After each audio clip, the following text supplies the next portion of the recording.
নমস্কার বন্ধুরা, তোমরা সবাই কেমন আছো? আশা করি তোমরা সবাই ভালো আছো। আমি পূজা চলে এসেছি আবার একটা ভিডিও নিয়ে। সকাল এখন 6টা মতন বাজে, আর আমি বেরিয়ে পড়েছি হলদিয়ার উদ্দেশ্যে।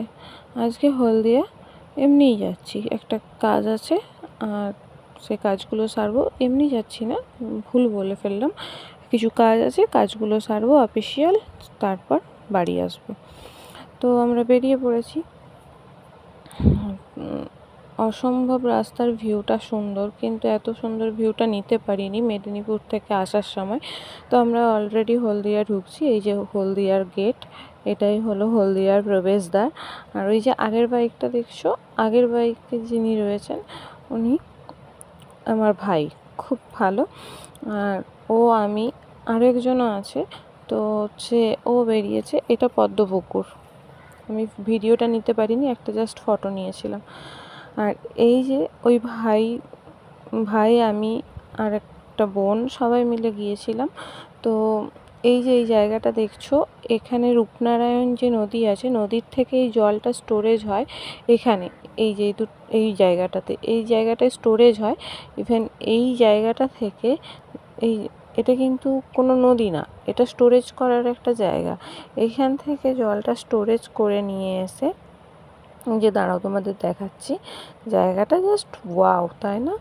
আমার তো দুর্দান্ত লেগেছে জায়গাটা, এত ভালো লেগেছে, মানে আমি জায়গাটাকে না ভালোবেসে পারছি না, এত সুন্দর। আমার সত্যিই খুব ভালো লেগেছে জায়গাটা অসম্ভব সুন্দর। সামনে থেকে যদি এই প্রাকৃতিক সিনারিটা কেউ না দেখে না, বুঝতে পারবে না।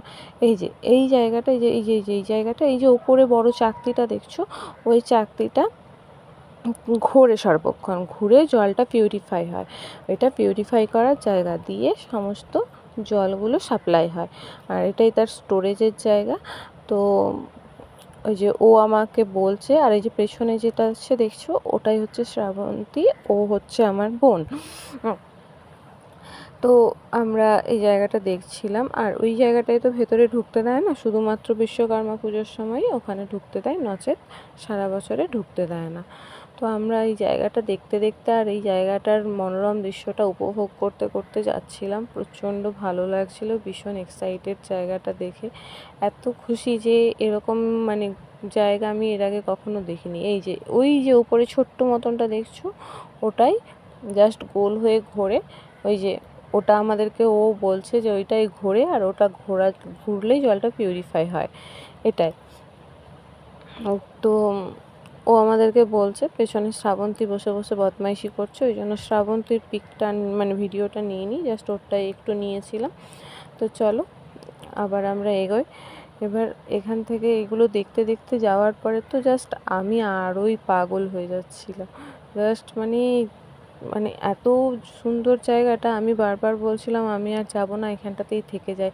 আমার এত ভালো লাগছে জায়গাটা ছেড়ে যেতে, মানে কষ্ট হচ্ছে। মানে আমি এত সুন্দর জায়গা, মানে আমাদের মেদিনীপুরের মধ্যে এরকম জায়গা আমি সচরাচর দেখতে পাই না, কোথাও গেলেই দেখতে পাওয়া যায়, তাও এত ভালো জায়গাটা আমি দেখতে পাই। আমি ওদেরকেও বলছিলাম যে মেদিনীপুরে তো সবসময় গাড়ি দেখতে পাওয়া যাবে, বড় বড় বাইক দেখতে পাওয়া যাবে, টোটো দেখতে পাওয়া যাবে, বাট এইরকম জাস্ট চোখে আরাম লাগার মতন জায়গা দেখতে পাবো না।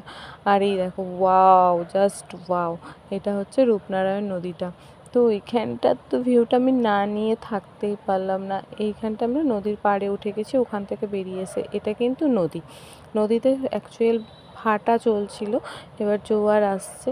তো দাঁড়াও, আমি একটু দাঁড়াবো, দাঁড়িয়ে তোমাদেরকে দেখাবো যে ভাটাটা মানে চলছিল, জোয়ার ভাটা, যাই হোক। তো পাড়ে এসে কেমন জলটা ছিটকে ছিটকে পড়ছে, মানে পাগলের মতন জিনিসটা দুর্দান্ত লাগছিল আমার। তো এক তো ওইটা দেখে এসেছি, দেখে আসার পরেই এইটা, তো আমার অসম্ভব লাগছিল, মানে সুন্দর লাগছিল। আমি জাস্ট মানে নিজেকে বিশ্বাস করতে পারছি না, মানে যেন হচ্ছে আমি কল্পনা করছি আর দেখছি, কোনো ভিডিও দেখছি, এরকম মনে হচ্ছে চোখের সামনে। এই যে ওই দেখো, এতটা চওড়া মানে ফাঁকা জায়গাটা এখনও বাকি রয়েছে জলটা আসছে। আর শ্রাবন্তী ওখানে নেমে ফটো তুলছিল, আমাদেরকেও নামতে বলেছিল, আমার এত সাহসে কুলোয়নি বলে আমি আর নামিনি। আমি পাড়েই দাঁড়িয়ে মানে রাস্তার ওপরেই দাঁড়িয়েছিলাম, আর এই যে জলটা আসছে, জাস্ট অসম্ভব সুন্দর লাগছিল। মানে আমাদের যেতে ইচ্ছে করছিল না, এখানটাতে কনস্ট্যান্ট দাঁড়িয়ে থাকতে ইচ্ছে করছিল, কিন্তু যেহেতু অনেকটা মানে সন্ধ্যের দিকে এগিয়ে এসেছে, আর এই দেখো জাহাজ নৌকোগুলো বড় বড় এগুলো দাঁড়িয়ে রয়েছে। তো চলো, আমরা অলরেডি বাড়ি চলে এসেছি, মানে মেদিনীপুর পৌঁছে গেছি, আর প্রচণ্ড ক্লান্ত, প্রচণ্ড টায়ার্ড। তো সবাইকে টাটা, গুড নাইট।